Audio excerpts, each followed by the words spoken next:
It's a calm summer day. The sun lists between the clouds above, casting long shadows across the sandy shoals and shallows of the Salish Sea. Peaceful until BC resident Sandra Malone saw a woman running frantically for help. She knew that someone had been hurt, but when she arrived on the scene to find only a human foot, she knew she had to tread lightly.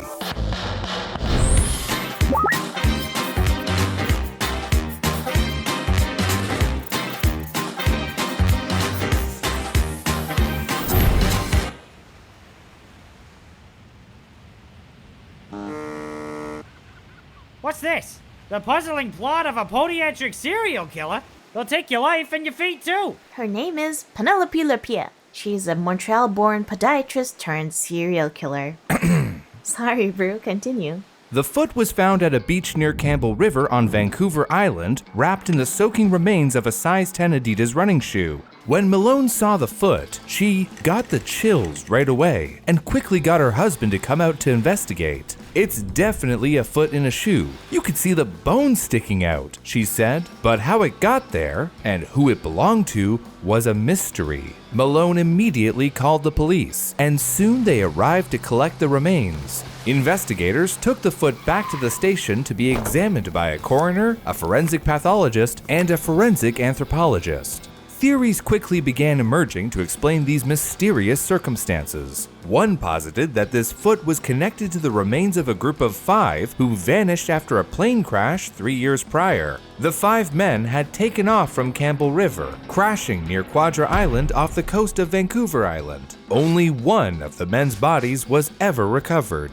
Sally Feast, the sister of one of the missing men, said that it was beginning to be a little bit unbearable, thinking that a foot could be all that was left of her brother. In an effort to connect the foot to one of the men, forensic examiners asked their family members to donate DNA samples. Unfortunately, none of the DNA samples were a match to the missing men. For their families, it meant another wild goose chase. Kirsten Stevens, whose husband died in the crash, said that the missing remains were a constant reminder of the lack of closure in regards to this accident. Wait, then who the hell did it belong to? Well, Dr. Gail Anderson of the Simon Fraser University Center for Forensic Research noted that it could be one of those massive international boats that goes through this area, and that we could be looking at an incident that didn't even officially happen in our waters. But a day later, when forensic experts took a closer look at the remains, they discovered a terrible secret.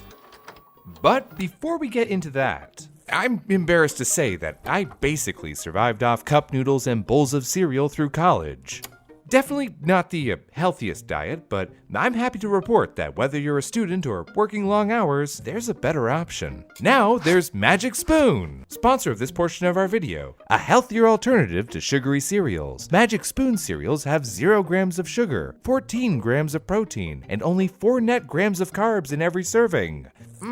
Each serving is also only 140 calories. Try one of their 4 best-selling flavors in the variety pack, which comes with cocoa, fruity, frosted, and peanut butter. They also have cookies and cream, cinnamon, blueberry, maple waffle. For something so chock full of nutrients, it tastes pretty amazing. Magic Spoon is also keto-friendly, gluten-free, grain-free, and soy-free too. Click the link below to pick yourself up a variety pack, or build your own and give it a try. Be sure to use our promo code BREWSOLVES at checkout to get $5 off any order, or go to magicspoon.com/brewsolves. Magic Spoon is so confident you'll love their cereal, they're offering a 100% happiness guarantee. If you don't like it for any reason, they'll refund you. No questions asked. And good news for us Canadians, eh? Magic Spoon is now shipping anywhere in Canada and the UK. When forensic experts took a closer look at the remains, they discovered a terrible secret. The human foot that they found was, in fact, just a bundle of animal bones. What? How did a bunch of animal bones get in a shoe? According to the forensics team that examined the foot, a skeletonized animal paw was inserted into the shoe with a sock and packed with dried seaweed. It was intentionally left there. Ugh, who would do something like that? Beats me. Chief Coroner Terry Smith said that it was a very, very senseless and thoughtless act, and that clearly it wasn't done with any thought or feelings of the families of these missing people. They sound like a loser with too much time on their hands. And not enough brains. Exactly. Whatever prankster behind this cruel joke seemed to know their local history. Local history? The area near Campbell River, BC, specifically the body of water between the British Columbia mainland and Vancouver Island, has been known for a strange phenomenon. Since 2007, a grand total of 15 severed, real, bona fide human feet have shown up at various locales along the Salish Sea coastline. What the f? At the time of the hoax, investigators had been searching for the origin of another 5 severed feet. So wait, they had an extra 5 feet? There have been far more than just 5. Over the course of 11 years, BC Coroner's Service identified 4 pairs of feet and 7 additional individual feet to a total of 15 on Canadian shores. The British Columbia Coroner's Service has even thrown together a simple map highlighting each place a foot was found from August 2007 to October 2019.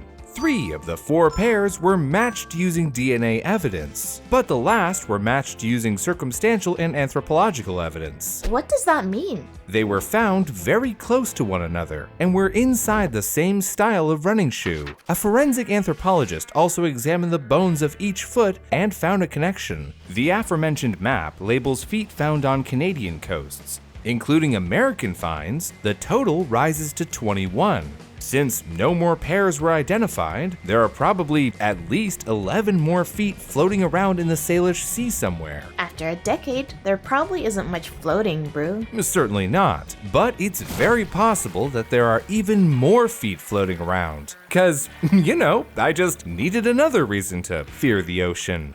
It's most of our planet, and I hate it. Okay, this is getting a little weird. I was just joking about the whole podiatrist serial killer thing. It's unsettling at best, and terrifying at worst. There have been many theories to explain it over the years, ranging from serial killers, drug deals gone wrong, plane crashes, human traffickers, even the Indian Ocean tsunami of 2004. The man who found one of the feet suspected something ominous was going on. There's something doing this all right. Think about it. If they tied a chain around someone's ankle and threw them overboard, the foot would just pop off.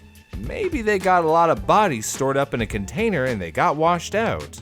But the reality is much simpler, yet no less upsetting than speculation.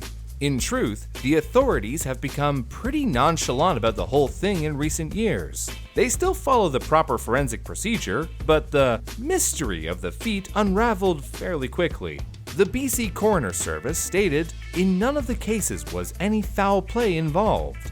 The Salish Sea, which is bordered by Vancouver and Seattle, is very densely populated. In short, there's bodies in the water because there's just a lot of people who live nearby. Unfortunately, accidents and self-inflicted deaths are fairly common around any body of water. But bodies seem to wash up on the shores of the Salish Sea more frequently than in other coastal regions, like San Francisco or Miami. According to oceanographer Parker McCready of the University of Washington, things that float at the ocean surface move with the currents, but also are pushed a bit by the wind, and this can be significant in getting them to shore. And the prevailing winds here around the Salish Sea are west to east, and so floating stuff in this part of the Pacific gets blown to the coast.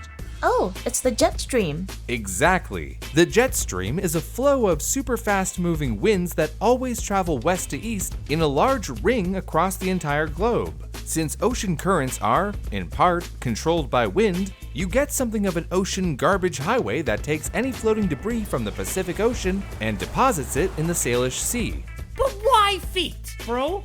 Yeah, brew, why feet? Why feet? feet? Feet! There are a few pieces of evidence that can give us a step in the right direction. Come on, please. Kathy Taylor, a forensic anthropologist at the King County Medical Examiner's Office, has said, "The ones I have seen are not fresh feet. They've been in the water for a long time, with significant decomposition." So they're grody. But that's not all. Constable Annie Linteau of the RCMP made a statement to the public. "We want to make it clear, there is no evidence that these feet had been severed. There were no tool markings and no visible sign of trauma." So the feet weren't sawn off? You're watching too much of Twist's videos. All the evidence points toward natural aquatic disarticulation. Disarticle what now? It's a fancy word that means the separation of bones at the joint. In this case, how bodies separate at the joints when they're left in water. Taphonomist, or decomposition expert, William D. Haglund, wrote in a paper on aquatic decomposition that the disappearance of body parts followed the general sequence: bones of the hands and wrists, bones of the feet and ankles, and the mandible and cranium. And as parts drop away from floating carcasses in large or current-driven bodies of water, they are often separated from the major body unit. What's more is that the cushioning in modern sneakers act as a makeshift flotation device for separated feet. Your new pair of Reebok Club C85s are really just life jackets for your disarticulated footsies. Dr. Anderson notes that if you double check, you'll see that there are no feet washing ashore in stiletto heels or flip-flops. Not only does the buoyancy of today's running shoe expedite the separating of the feet by forcing the feet upwards as the body decomposes, they can also protect the feet against the nibbles of sea-dwelling scavengers and the process of decomposition itself. Your socks and shoes are like a mummy's wrapping and sarcophagus. The humble running shoe protects our feet to the bitter end, or rather, beyond the bitter end. I want to be very clear. If you find a human foot with no human attached to it, or any human part for that matter, please call the police. Just because it's normal to find human feet lying around doesn't mean we don't need to report it. We can find the absurdity in it, but we should never forget the human element. We should remember that at one point, all of these feet were attached to people, real people, with likes and dislikes, with families and dreams. This weird phenomena, after all is said and done, is a story of loss.